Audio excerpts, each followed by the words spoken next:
The beautiful Gothenburg has been awarded the most sustainable destination.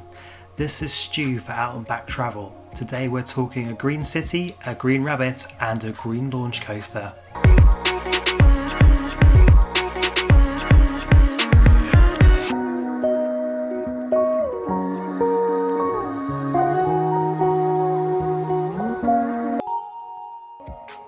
If you're looking for overseas amusement parks to visit that are easy to get to from the UK, Liseberg has got to be up there, located in the Swedish city of Gothenburg.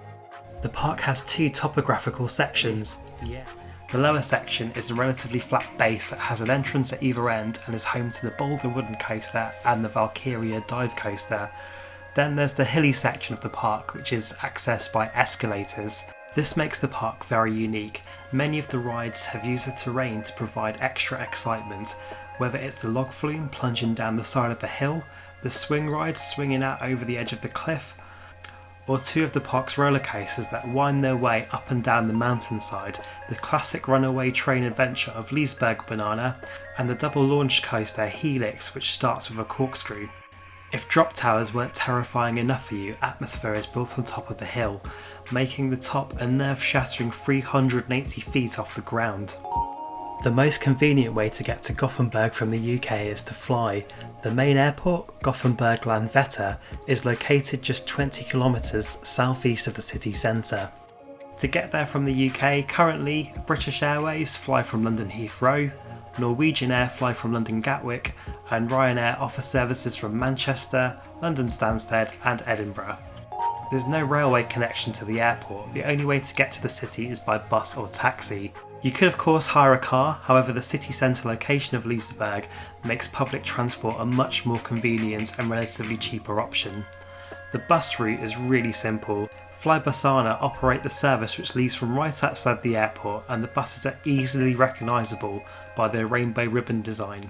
It takes just 20 minutes to reach the Korsvägen stop.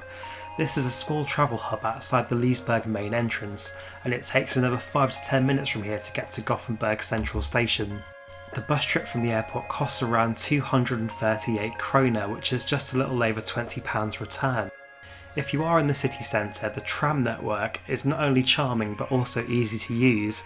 From the central station, line 2, the yellow one, takes just 6 minutes to get to Korsvägen, while the green line, number 4, takes a slightly more scenic diversion through the city centre, and that takes 9 minutes to get to Korsvägen. Liseberg does have an official stop on the tram network, the red line number 5, however this route is less direct, so it's much easier to use the Korsvägen and just simply cross the street. Using public transport in Gothenburg is really simple. We'll prop a link to the travel planner in the description below. Travel from the central station costs about 34 krona one way, around £3, and you can get a 24-hour travel card for 110 krona or around £10, so it really depends on how many journeys you're going to be making. Gothenburg is well connected to the rest of Scandinavia by rail. In just 4 hours time you could be in Oslo, it would take 3 hours to reach Stockholm, and 3.5 hours to get to Copenhagen. Staying the night in Gothenburg means you'd be spoiled for choice for accommodation. Liseberg does have its own accommodation. They've just started construction on one on site, however the existing options are a little journey away from the park itself, but they can make a value option if you're looking at a multi-day package. The Gothia Towers Hotel is a popular choice for theme park enthusiasts, as it's right next door to Liseberg's entrance. The hotel's 3 glass towers give amazing views over Gothenburg, and you'll even find a 19th-floor glass-bottom swimming pool that hangs out over the edge of the building. So that wraps up our guide on how to get to Liseberg. If you're travelling by public transport or not looking to have a rental car when you're abroad, it really is one of the most accessible amusement parks you can reach from the UK. Have you made the journey to Liseberg before? Where would you like to see travel guides for in the future? Let us know in the comments below. Until next time, stay safe on the way out and back.